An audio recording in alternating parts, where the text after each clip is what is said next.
get ready. This is the voice of Wayne America. Lighten up, Francis. With your host, Hi-ho, Kermit the Frog here. Mike Carnes. How do you measure yourself with other golfers? By height. Only at WayneAmerica.com. The supernova's gonna kill us all. Okay, this guy is the real zero, that's true. Let's just think back when you guys were freshmen, huh? .com. Greetings from Wayne America. This is the Voice of Wayne America podcast, an exclusive here on WayneAmerica.com. I'm your host, Mike Carnes, and this is an online program where we sit down with somebody who has some kind of connection to Wayne, Nebraska, whether it's a local resident, a former resident, somebody who has ties to the community, and we'll talk about their field of interest and how it ties in with the best town in all of Nebraska, if not all of America, and that, of course, is Wayne America. And with us on the show this week is the mayor of Wayne America, Ken Chamberlain. He is in the middle of his second term as our mayor. He became mayor after serving on the Wayne City Council and has seen the city through some interesting challenges through the last 6 years, including a tornado that hit our town back in 2013. And we'll talk to him about that and about why it was important for him to get involved in city government and some of the challenges that he and the city council face as they represent our community in 2017 and beyond. And I guess Ken, first off, looking back on when you first started in city government, what inspired you to get involved in it? First off, as a city councilman, and then why you decided to move up from city council to the mayor's seat?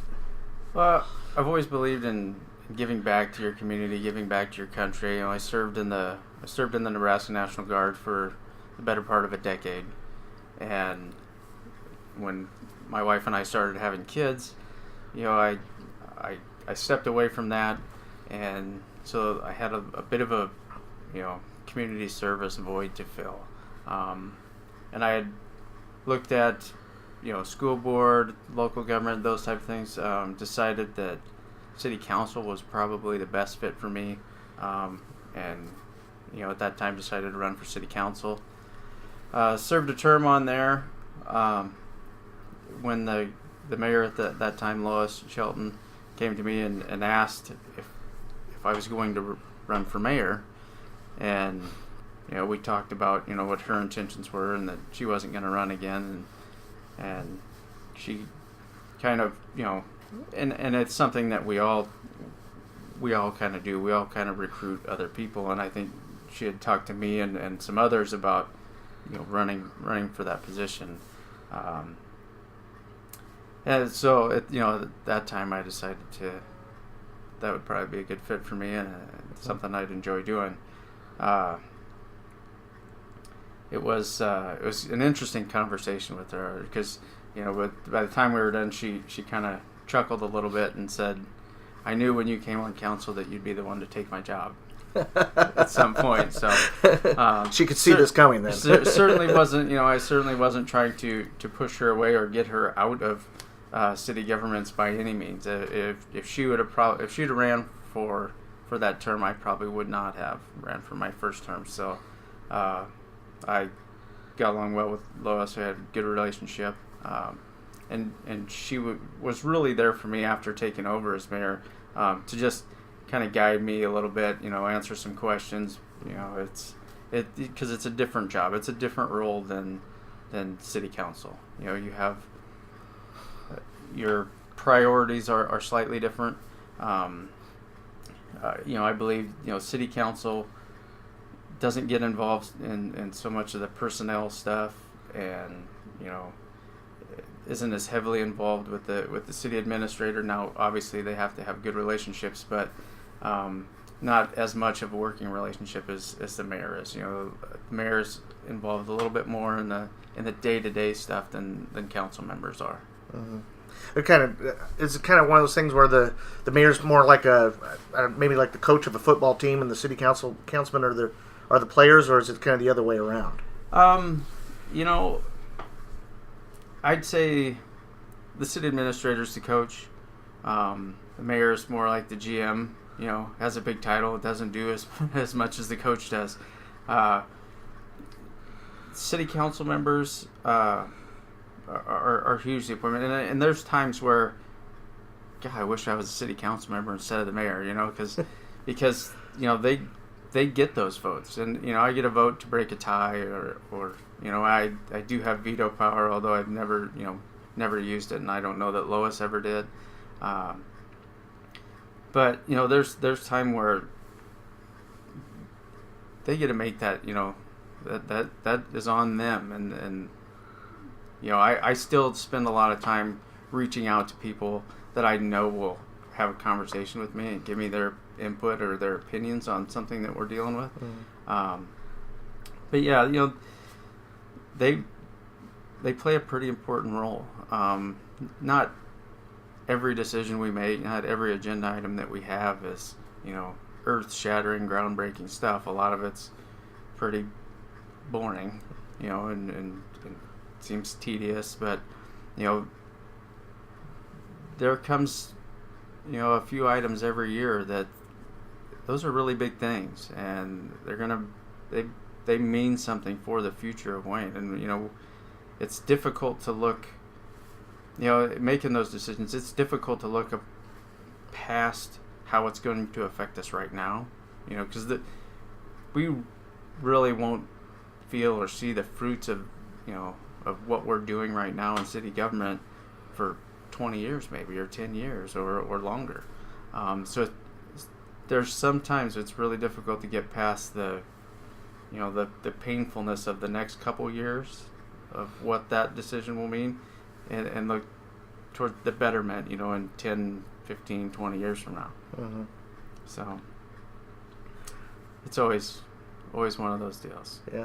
How much has the role of city government changed in the 10? I think it's been 10 years now since you've been a part of city government. Has it changed that much in the last decade? Well, the role's the same. I think the involvement, and I think maybe the aggressiveness of some things has changed. We all have our different focuses and our different passions, and things that we'd like to see done. Lois did a great job of keeping us focused and addressed on the things that she felt most important, and council members help the mayor kind of lead us in those directions that they want to see us go as well. And so when I took over, I've always been passionate about growth and growing the community, and so our first council retreat with me as mayor, I sat down and said, how do we get people building in town? Nobody at that time, nobody in the state was building anywhere. So we sat down with a bunch of contractors that would come sit down with us and said, what do we got to do to get you guys active and going in town? We know it. We're in a recession, so it's tough. But we want to spark this. We want to get this going, and and we've had some guys that stepped up and took off, and we've tried some different incentive type things for builders, for home buyers, and those type of things. Some have worked well, some haven't worked so well, and we put our focus somewhere else and tried something different. And I think it shows. There's been a lot of building in town, a lot of homes gone up, a lot of apartments have gone up, which have mixed reviews based on where their locations are, but huge needs for the community, and what that's led to is other communities calling us up, calling me up, calling Lowell, calling Joel, and saying, or when we go to League of Municipalities conferences, they'll seek us out and go, how are you guys getting this done? How are you getting contractors to build some? We get, and one of those guys that's been doing a lot of building in Wayne has taken that model to other towns, and they've called him up, and so now he's got housing projects going on in other communities as well. Mm-hmm. So that's been one of those passionate focuses that I've had is trying to build a community. It's a chicken or the egg type thing. If we bring a business into town, where are they going to get the people? If we bring the people into town, they don't have business. They don't have jobs. So, mm-hmm. That's always a balance. I think it all has to come at the same time. that's difficult. Obviously, we're not going to grow our population by 300 people overnight or even in a year. But if we're slowly adding homes, and that's one of the things that we've always kind of heard, is there's nothing in town to buy. And, I don't know that that's changed much with as much building as we've done over the last 5 to 10 years. Mm-hmm. There's still not a lot of houses on the market for sale. And the ones that come up, the quality ones that come up, they go right away. And, that still shows me that we have a big need for that. And that people want to buy those houses because, I've talked to some of these builders that have started building a spec home, and before it's framed, it's sold because there's somebody's looking for a house. And that hasn't slowed, that hasn't changed, and that's exciting for me. I think that's exciting for Wayne, that there's that kind of energy and that kind of motivation for people that want to move to Wayne. We're talking with Wayne Mayor Ken Chamberlain, and we'll take a moment to talk to you about AKA 142 Media. What does the AKA and AKA 142 Media stand for? Well, it stands for many things, but what's most important is that AKA 142 Media provides awesome kickin' apps that can be downloaded to your phone. Whether it's your school, your favorite youth sports program, or your local business, AKA 142 Media can build an awesome kickin' app that meets your needs. Drop Kevin an email at kevin@aka142.com and tell him that Mike sent you. That's AKA 142 Media, awesome kickin' apps. We're talking with Wayne Mayor Ken Chamberlain, who's in the middle of his second term as mayor. And I guess, Ken, when you look at the current makeup of the Wayne City Council, there's some pretty diverse a mix of professional and people here that have some really interesting views on the city, and it kind of makes for some interesting city council meetings. Looking at this current makeup of this body, what's your take on the Wayne City Council? They do a really great job. They really do. There are some lengthy conversations at times, and there's a lot of topics that a lengthy conversation or debate is deserved on those topics. They do a really good job of that. They do a really good job of voicing both sides of that. Now there are times where I'll step in and kind of play the devil's advocate a little bit, just if I feel if there's a side of things that maybe isn't getting brought up, not that people haven't thought about it, which kind of makes me the bad guy once in a while, because I am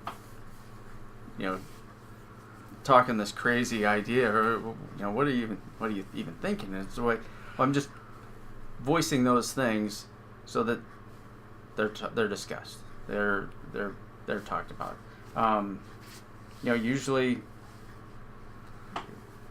there's a lot of times where this council doesn't always necessarily agree with something, but and they're not afraid to they're not afraid of those conversations. But at the end of the day, I don't believe there's any really hurt feelings over how a vote went or anything like that. But a lot of there's several members, and it's not uncommon for a mayor to appoint council members, but there's several members right now that started out as an appointment, either by me or by Lois, and everyone has gone through the election process now, but originally they were appointed. My appointments, I look at those and I try to add a different element than what maybe we, something that we don't already have. And I don't necessarily appoint somebody that they agree with me all the time, so I'm going to appoint this guy so I can push my agendas through. That's certainly not the case. There's some, Matt Eichheit originally was an appointment of mine. He's of course gone through the election process now, but he started, I appointed Matt because Matt was very in tune to what was going on with city government. We would have conversations at length at times before he was on city council about what we were doing. So I knew he kind of kept pace with what was going on and I knew he wouldn't be afraid to voice his opinion. Now, Matt and I's opinion sometimes differ, and there's times where there's no way we're ever going to see the same page on an issue, and this isn't just Matt, this is everybody, but using Matt as an example, and at the end of the day we're fine, but I didn't put Matt on there just because he's going to agree with everything that I say. Nick Muir was an appointment of mine. Nick's been a great city council member. He's born and raised here. And at the time we appointed Nick, we didn't have any born and raised, we didn't have enough born and raised representation on the city council. So, and he works at Wayne State, and I always feel it's important to have that Wayne State element as well. Cale was not an appointment, but he's a born and raised, Wayne. But those are the only two right now that we have on council that were born and raised, spent their life here in Wayne. So they have a different, maybe a different view or a different take on certain topics, and they know, they have a little more history maybe than some of the rest of us. Now, I've been in town almost as long as Cale's been alive, but through the eyes of a child is a little bit different. So as he's growing up and he's seeing different things, it gives him a different opinion on some of that stuff. So yeah, I think if I remember right, at some point during your tenure as mayor, I think half of the city council was people that you appointed either through people had moved out of the community or were unable to finish out their term, and you had to fill out that void. And I guess that kind of leads into a question that about serving in city government or serving in government in general. I think you see a lot of races that where the incumbent is running unopposed, or there isn't even a candidate running, and somebody has to kind of run just to run. Do you find that?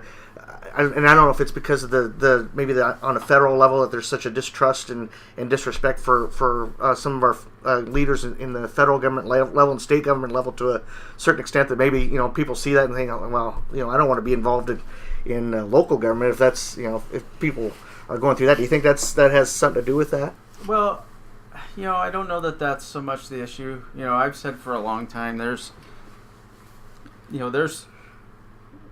smarter and people and people that may be better suited for this job than me or any of our other council members. It's having that desire to do it is another thing. And there's it's certainly if you own a business in town, serving on city council will affect your business. There's no other way to say it. You're not going to make everybody happy every council meeting. So by the end of the year, you're gonna make everybody upset and everybody happy at some point or another. So there's people that take that into consideration and will probably never serve. Until they maybe reach an age where they're getting out of business or turning over to their kids or doing whatever. And then they'll get involved. But there has been elections. In the decade that I've been involved, there's been elections. Some wards, there's one person on the ballot, and it's the incumbent. There's been times where we were out trying to recruit people to run because the incumbent wasn't going to run because they had other plans. So that gets to be a challenge at sometimes, and I'm a resident in Ward 4. I think when I ran for city council, I think there were 4 people running. There was an incumbent and 3 others. That ward, for whatever reason, for one reason or another, at that time always had people running, because the other seat, in the rotation, it was the same way. They'd have 3 or 4 people running for that seat, and that was never a problem getting people to run in that ward. Ward 1, which is Nick and Rod, their ward. That ward, I think, is probably a little bit heavier in college population, so you're not going to get a ton of college kids to run, so it's kind of thinner pickings there. Nick and Rod are both originally appointed. Mm-hmm. Doug Sturm ran in one of those seats for the 2 decades that he was involved in city government, and not that Doug wasn't on city council for 20 years because there was nobody that wanted to run against him. Doug did a really good job, but getting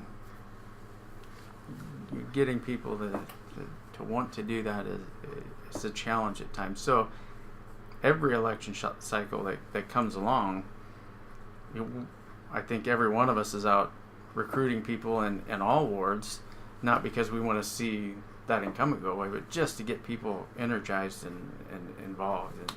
And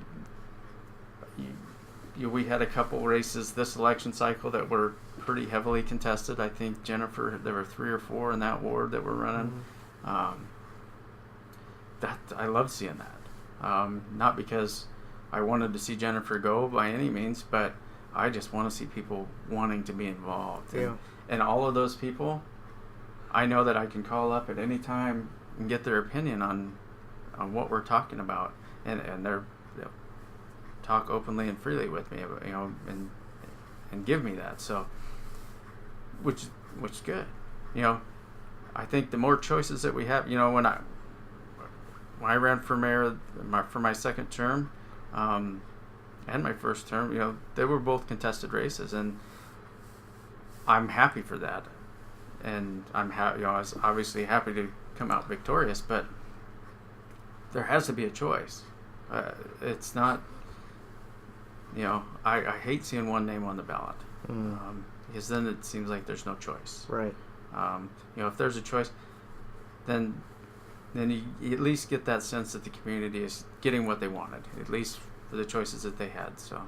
Yeah, I agree. I think the more people we have on the ballot, I think that it not only gives people a choice, but it also shows that there's a real interest in the community as far as trying to make the community a better place, and to have that sense that there's something going on in the community that people want to be a part of. So I think the more the merrier when you're coming up to when it comes to an election. Absolutely, and not everybody feels that way. I know there's people that feel that. Council members that feel, when they're heavily contested in races, and they feel like, well, maybe people think I'm not doing a very good job. It's like, no, we're just, with the leadership classes that we're doing in town and stuff like that, we're gearing people up to be involved and get involved. And so, I love seeing that ambition. And, it's exciting to me. So. Yeah, we're talking with Mayor Ken Chamberlain here on Voice of Wayne America, and your business can be in the spot on the Voice of Wayne America podcast. This podcast is geared towards celebrating and promoting the community of Wayne America, and your business can be a part of this program by advertising as a sponsor right here. For more information, give me a call at 402-660-9682, or shoot me an email at mike@mikeycproductions.com. That's MIKEYC Productions.com. We're talking with Mayor Ken Chamberlain here, and you're in the middle of your second term, but I know it seems like it's been a long time ago since the middle of your first term, when you probably experienced your biggest test as the mayor, when a tornado hit Wayne America here back in the fall of 2013, and the one thing I remember, there's a lot of things I remember about that event, but as far as you're concerned, the one thing I remember was just how the look you had. Anyway, I don't know how you're feeling inside, but I know the look you had. You appeared cool and calm and focused on making sure that that things were taken care of here, and that we as a community would get through the storm and get back on our feet in as quick a manner as possible. And that was something that I was always impressed with, was how you handled that situation. When it's not every day that a tornado hits your town, and you were really a great leader for the community as far as that goes. And I guess looking back on that, what did that experience teach you as a mayor of a community like Wayne? There was a lot of lessons that I took away from that. But one of the biggest things that I took away from that was something that I felt already. It just kind of reassured it for me, and probably the reason that I was able to appear, calm and because I was at ease. I really, in the midst of all the chaos that was going on, knowing that the people that you have around you and the people that are involved in doing things are the best at what they do, and there's no one else that I'd take this person out and I'd rather have this person there. That wasn't the case with anything. I knew the county, from the commissioners to all the county employees, everybody that was involved in that was the best at what they do. They were on top of it, and same way with the city employees. I've said since I was on council, I would put our city staff up against any city staff in the country, and our city staff can run a community better than anybody else in the country. I truly believe that. And what we went through with that tornado just proved that to me. It was such a terribly stressful situation. Don't get me wrong. I've always kind of been one not to panic, and just kind of take what you're given, and I'm pretty good at being able to just kind of compartmentalize and say, okay, I got 10 things in front of me that I got to get done. I can't do 10 things at once. So here's the first one, get it done. Here's the second one, get it done, and just work through until, hey, everything's done. There were some challenges that we could have been better prepared for, but the way we were able to just react on our feet, the organization of the volunteer stuff. Our original plan fell apart with how the volunteers would be organized and sent out to, and work groups and stuff like that. That completely fell apart. We put our faith in a different organization to handle that, and when the time came, they hadn't done anything. So I said, well, we're taking that back over. We'll figure it out. And by luck of the draw, Alex Cook was our rec director at the time, was standing there next to me, and I said, you're up. And Brian Kesting, our IT guy, was there, and I said, we need phone lines at the activity center. Alex, you need to, we'll get people down there and organize this. And then a couple other people that I, kind of quasi work with, Melissa Hammer works across the street at Heritage Homes, is a neighbor of mine. But from an organization standpoint, she is just obsessed. So I called her up and I said, we need help organizing this. And I think, by the end of the day, her, my wife, Jill, Roderson, they had it done. I mean, I turned it over kind of unknowingly. It's just, you hand it off to somebody and say, here, Jim, take this and run with it. And they did that. And yeah, I can't imagine it going any better than what it did. Other than the first little stumble with the organization that we originally had our trust in. We should have just took it ourselves in the beginning. But I couldn't ask for that to go any better. Yeah. I showed up at the activity center later that day, and in the community room, that workout room, there was a whole wall full of mirrors, and that thing was completely covered in index cards. Yeah. In columns, these are the people that want to donate time. These are people donating tools or blankets and pillows, and these are the needs that people have. These are the work groups, and and they had it all prioritized by which was the most urgent. it was amazing. It really was. Yeah, just to watch people step up, and it would really emotionally overtake me at times just to see. It wasn't so much the stress of the situation as much as it was seeing people step up, without even being called upon. Just step up to help and do things because that's what they felt was right. That was probably the most emotional overtaking thing for me. Mm-hmm. There were times where I broke down, but it wasn't because we're in this grim situation. It was a joyful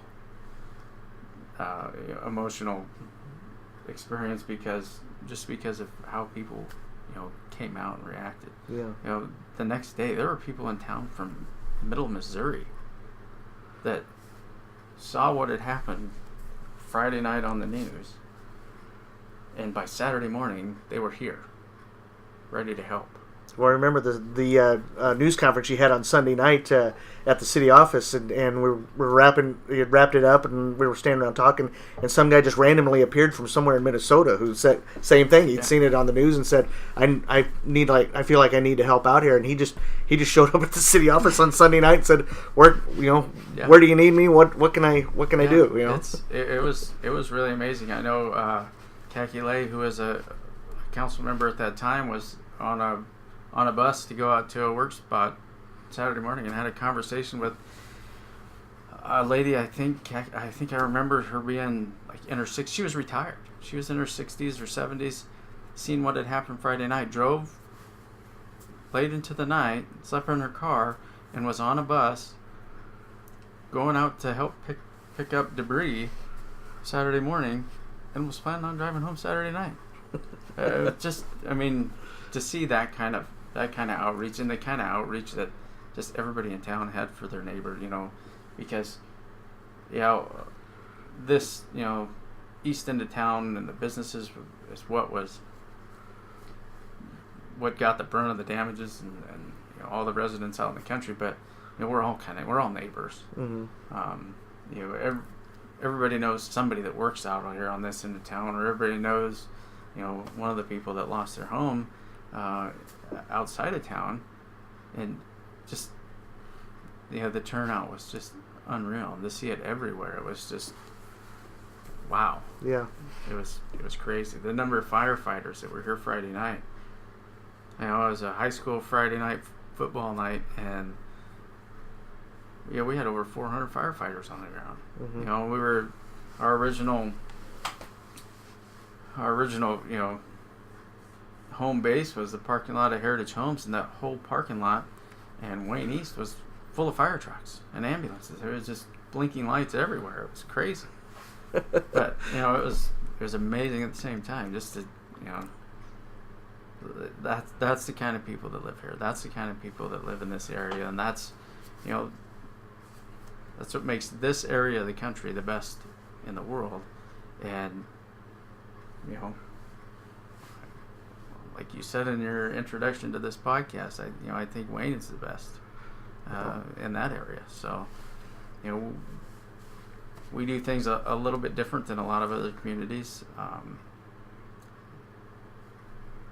We get a little more aggressive in some areas than other communities, and that's given us that ability to grow. It's given us the ability to thrive. That, and as much as I'd like to take credit for it, it's not, credit's not due on me or the city council. It's the people that we have here. The business owners that we have here, they could have opened their businesses anywhere, and they chose to open them here, and that's helped them be successful. And I think their unwillingness to just die and go away sometimes is what's made them thrive. There's every business owner around will tell you, we've failed more times than we have succeeded, and there's been times where I'm sure been times where Heritage Homes has went, it's really slim pickings. In the early 80s, interest rates were extremely high. They weren't building a lot of houses. So they changed. They changed what they were doing, and they started a commercial line, and they started doing, building branch banks and building clinics and building other things. And that's, they could have folded up and died 5 years into it, and owners just refused to do that. And that's the kind of business owners that we attract in this part of the country. They're not going to take filing bankruptcy and sorry you guys are all out of a job, but I've had it's too much stress, I've had enough, I'm out of here. But we don't have those kind of business owners here. No. We lost a business like that in the tornado. With Pacific Coast, they were what started out as one of those local businesses that would refuse to die ever. And was a great business to have. But when it came time for ownership transition, it was bought by a larger, more national company that doesn't always look at things the same way our local owners do, or even the previous owners of that company would have. And so they chose to move that location. Not that I wish them any, I don't wish them ill or anything like that. I hope they continue to be successful. But that was a real shot to take. I think the communities responded well. I think a lot of other businesses maybe expanded what they were doing so they could pick up some really high quality employees. And I think we've absorbed the loss of jobs, in other businesses. So, yeah. But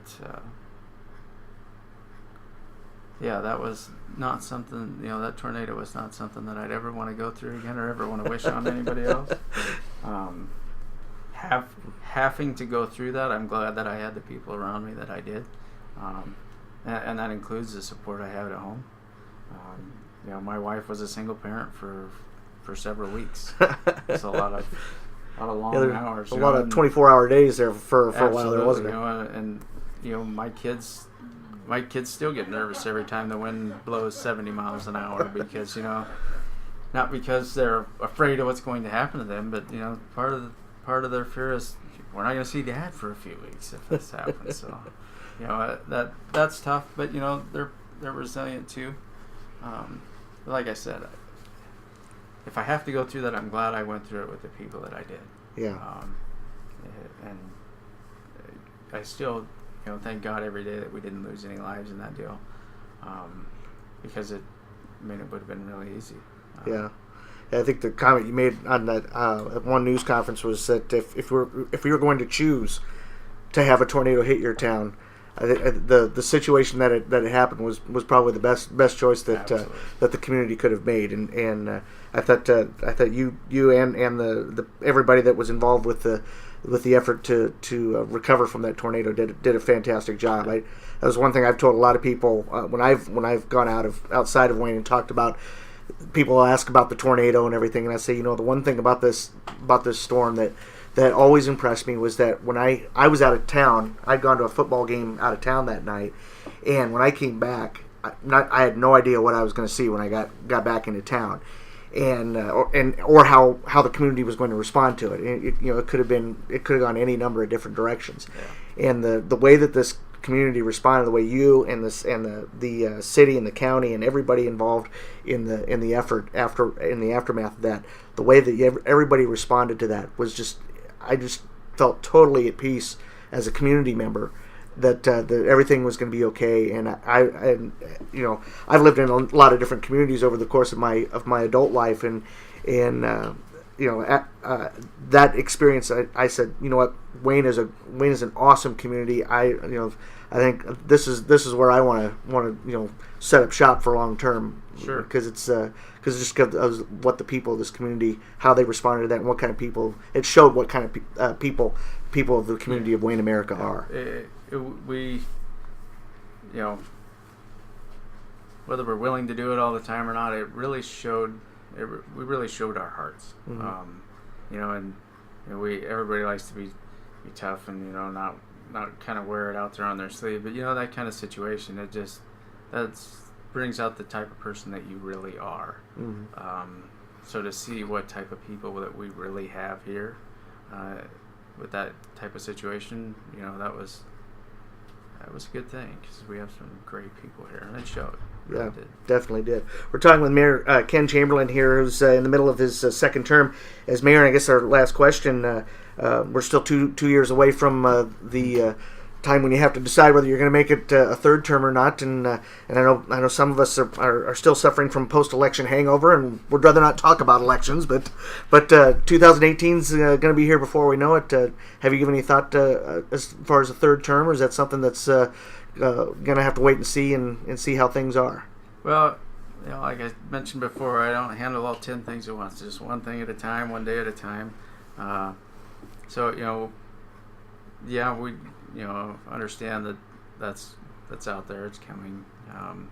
Obviously, no avoiding it. But I haven't really given any thought to what my intentions are going to be going forward. One of the questions I get asked all the time is, well, what's the next step? Are you going to run for state senate? Are you going to run for, it's like, and I may be odd in that situation, but I haven't really given any of that any thought. One of the owner of Heritage here where I work, Rod Tompkins, when I first got elected as mayor, first term, he came over to congratulate me on winning and everything else, and he says, "So when are you gonna run for state senate?" I was like, "Rod, I haven't even been sworn in yet. Let me get the mayor's seat warm first, right?" I go, "Geez, you're gonna, that's like 3 months out of the year, 2 months out of the year, depending on the session. It's I don't see myself doing that for quite some time. I have a good relationship with Mike Flood as well, who is speaker at the time, and he always encouraged me to run for state senate. And I prefer the local level. I prefer giving back to the community that I feel has given me and my family so much. I love the state of Nebraska and stuff like that. I don't know. I don't know if I'll run for a third term as mayor. I don't know that I'll ever run. I don't want to say never. I don't know that I'll ever run for state legislature either. I have people that I encourage to do those things. But I don't know. I don't know. Ask you again 12 months from now, probably, right? Yeah, or 18. 18. I think you have until February to make 2018 to make up your mind, don't you? I think it's the end of February. Something like that. The last time to decide to run for a second term, after the first term, we had some personnel issues that we had to work through almost instantly when I took over as mayor, and then the tornado happened, and so I really had to put some deep thought into, do I really want to do a second term, and which was shortly thereafter the tornado. So I went, at least it can't get any worse. It can't be worse for God's sake. So it's got to get easier. But it wasn't a I'll just flip a coin and decide to. I put a lot of time and a lot of thought and a lot of conversations with my wife, with my kids, with my bosses, as to if that's something that I really wanted to do, and just I value all of their opinions, obviously. I'm thankful that the ownership of Heritage gives me the opportunity to serve as the mayor of Wayne.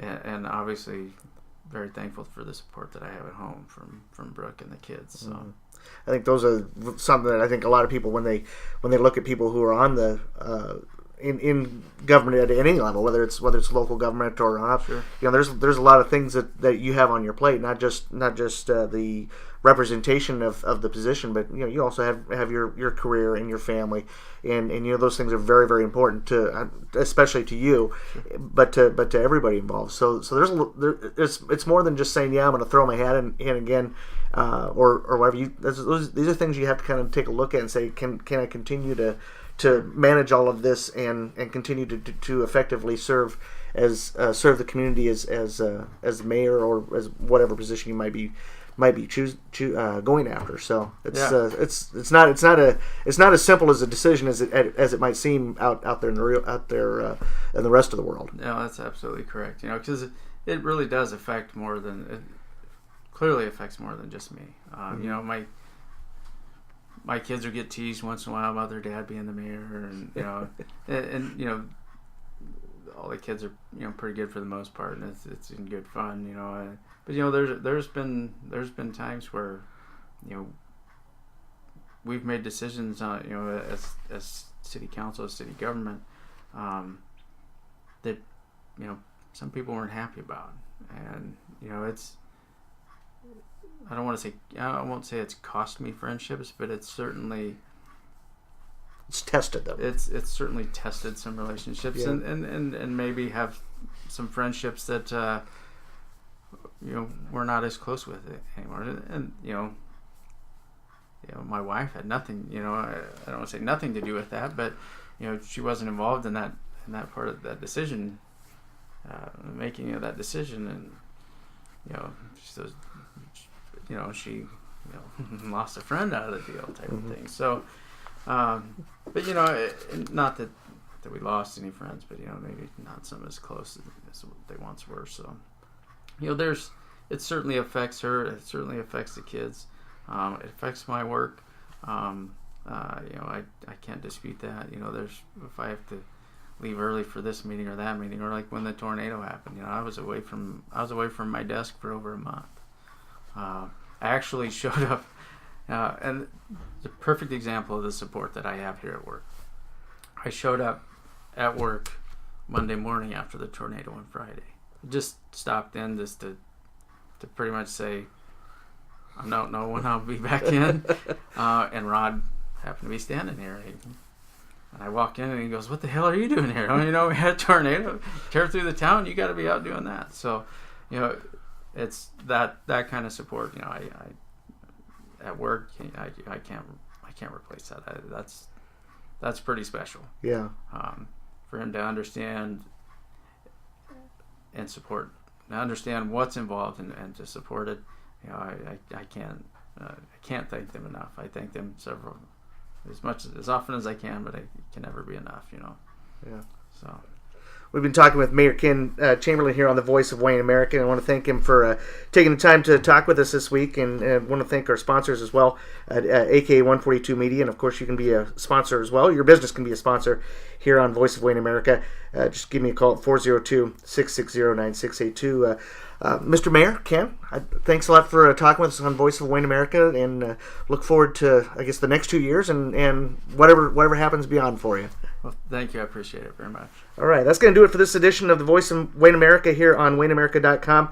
Check back here as we continue to tell the stories of the people who make this the best town in Nebraska, if not in all of America, and that's right here in Wayne America. We'll see you next time here on the Voice of Wayne America.